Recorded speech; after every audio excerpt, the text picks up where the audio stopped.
મારા વાલા વિદ્યાર્થી મિત્રો, આ સમય ધોરણ 12 પછી એડમિશન લેવા માટેનો ખૂબ મહત્ત્વનો ગાળો છે અને એવા ઘણા માર્ગદર્શક છે કે જે લોકો કાઉન્સેલિંગ કરતા હોય છે, પણ ઇન્સ્ટિટ્યૂટ સિલેક્ટ કરવા માટેના જે ઘણા મહત્ત્વના મુદ્દાઓ હોય છે જે ધ્યાને લાવતા નથી, જેના લીધે વિદ્યાર્થીઓ ગેરમાર્ગે દોરવાય છે. આથી આજે હું એક મહત્ત્વપૂર્ણ મુદ્દો જે ઇન્સ્ટિટ્યૂટ સિલેક્ટ કરવા માટેનો હોય છે એમાંથી એક મહત્ત્વનો મુદ્દો કે લર્નિંગ એન્વાયરમેન્ટ થ્રુ રિસર્ચ, એના માટે કોઈ પણ સંસ્થામાં શું હોવું જોઈએ, કેવી રીતે હોવું જોઈએ, શું ધ્યાન રાખવું જોઈએ, એના માટે અમુક મુદ્દાઓ તમારી સાથે શેર કરવા માગું છું.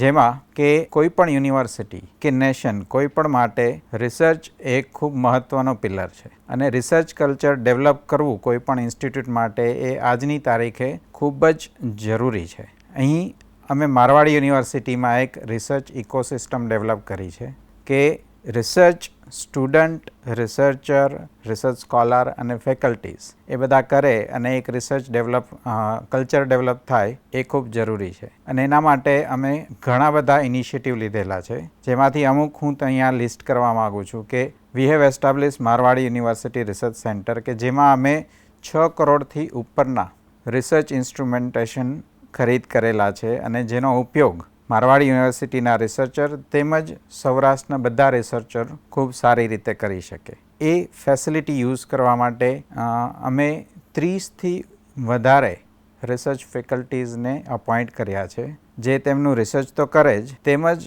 મારવાડી યુનિવર્સિટીના સ્ટુડન્ટ અને રિસર્ચ સ્કોલરને માર્ગદર્શન પણ આપે, જેનાથી એક રિસર્ચનું ઇકોસિસ્ટમ ડેવલપ થાય. એ ઉપરાંત અમે JRF એટલે કે જુનિયર રિસર્ચ ફેલો અને સિનિયર રિસર્ચ ફેલોની પણ અપોઇન્ટમેન્ટ કરીએ છીએ, જેનું સ્ટાઇફંડ યુનિવર્સિટી દ્વારા આપવામાં આવે છે. અત્યારે આજની તારીખે 30થી ઉપર JRF અને SRF મારવાડી યુનિવર્સિટી દ્વારા અપોઇન્ટ કરવામાં આવ્યા છે. એવી જ રીતે રિસર્ચરને ફંડની લિમિટેશન ન રહે એના માટે દર વર્ષે 2.5 લાખ જેટલું એક રિસર્ચરને ફંડ આપવામાં આવે છે. જે લોકો એની રિસર્ચ પ્રપોઝલ આપે, રિસર્ચ પોટેન્શિયલ ઓબ્ઝર્વ કરી અને મારવાડી યુનિવર્સિટી પોતે એમને 2.5 લાખ સુધીની સીટ ગ્રાન્ટ આપે છે, જે ખૂબ મહત્ત્વનું છે. એ ઉપરાંત અમે અહીંયા આગળ રિસર્ચ પ્રમોશન પોલિસી પણ ઇમ્પ્લિમેન્ટ કરેલી છે, જે અલગ અલગ ટાઈપના રિસર્ચ પેપર પબ્લિકેશન છે, જે સ્કોપસ ઇન્ડેક્સ હોય, વેબ ઓફ સાયન્સ ઇન્ડેક્સ હોય, એના ક્વાર્ટાઇલ પ્રમાણે પેટન્ટ પબ્લિકેશન માટે એ લોકોને આર્થિક ઇન્સેન્ટિવ, ફાઇનાન્શિયલ ઇન્સેન્ટિવ પણ આપવામાં આવે છે,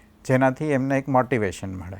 એવી જ રીતે મારવાડી યુનિવર્સિટીના રિસર્ચરને અત્યાર સુધીમાં DST, ગુજકોસ્ટ, સર્બ આવી નામાંકિત સંસ્થાઓમાંથી 10 કરોડથી ઉપરનું રિસર્ચ ફંડ મળેલું છે. અને આ બધી રિસર્ચ એક્ટિવિટીઝમાં અમે લોકો સ્ટુડન્ટ તેમજ રિસર્ચ સ્કોલરને ઇન્વોલ્વ કરીએ છીએ, જેથી એ લોકોનું પણ રિસર્ચ પ્રત્યેનું એક ઓરિએન્ટેશન ડેવલપ થાય. એ ઉપરાંત અમે મારવાડી યુનિવર્સિટીએ અત્યાર સુધીમાં 2400થી ઉપર સ્કોપસ ઇન્ડેક્સ પબ્લિકેશન કરેલા છે, કે જેનો FWCI એટલે કે ફિલ્ડ વેઇટેડ સાઇટેશન ઇમ્પેક્ટ અત્યાર સુધીનો 1.83 છે. એનો મતલબ એ થાય કે વર્લ્ડ એવરેજ 1 છે અને મારવાડી યુનિવર્સિટીનો ઇમ્પેક્ટ છે 1.83 છે, કે વર્લ્ડ એવરેજ કરતાં એનું ઓલમોસ્ટ 80% ફિલ્ડ ઇમ્પેક્ટ છે, એ વધારે સારું છે. એટલે કે જે રિસર્ચ અહીંયા થાય છે એનો ઇમ્પેક્ટ કેટલો છે એ પણ એનાથી ખ્યાલ આવે છે. એમ સ્ટુડન્ટને પણ એ લોકોનું રિસર્ચ નેટવર્ક ડેવલપ કરવા માટે,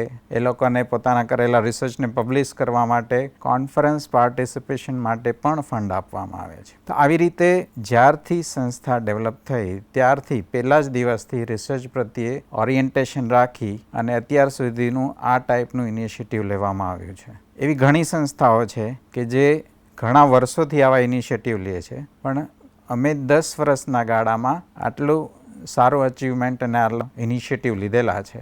આ રિજિયનમાં એવી ઘણી સંસ્થાઓ છે કે જેમાં જે લોકો આમાંથી 1 કે 2 અથવા 1 પણ નહીં એવા રિસર્ચ રિલેટેડ ઇનિશિયેટિવ લે છે. તો મારી તો આપ લોકોને ફક્ત એક જ નમ્ર વિનંતી છે કે તમે જે કોઈ જગ્યાએ વિઝિટમાં જાઓ ત્યાં આગળ ખાલી આટલું વેરીફાઈ કરો કે રિસર્ચ રિલેટેડ ઇનિશિયેટિવ શું લેવામાં આવે છે. એનાથી આપણને બધું જ ખબર પડી જશે. મારા તરફથી તમને તમારા ઉજ્જવળ ભવિષ્ય માટેની ખૂબ ખૂબ શુભકામનાઓ. નમસ્કાર.